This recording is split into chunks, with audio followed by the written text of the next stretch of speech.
অনেকেরই এরকম একটা প্রশ্ন থাকে যে আমি সবসময় মন্দিরে যাই, পুজো করি, গৃহেতে পুজো করি এবং ভিন্ন ভিন্ন তীর্থস্থানে তীর্থ করি, তারপরেও কেন আমার সঙ্গে খারাপটা হয়? তাদের জন্য আজকের এই ভিডিওটা।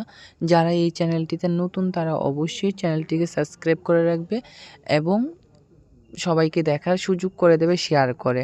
তো কী কারণে এরকমটা হয় সেটাই আমি শেয়ার করছি আজকে তোমাদের সঙ্গে। তোমরা কখনো মন্দিরে খালি হাতে যাবে না। আর মন্দির থেকে তোমরা কখনো খালি হাতে আসবে না। সেই দিকে লক্ষ্য রাখবে।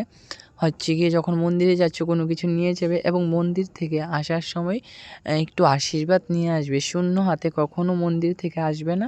আর শূন্য হাতে কখনো মন্দিরে যাবে না। মন্দির থেকে আসার সময় এত লোকের সঙ্গে তোমার কথা বলার কোনো প্রয়োজনই কোনো কথা বলবে না। চুপচাপ চলে আসবে।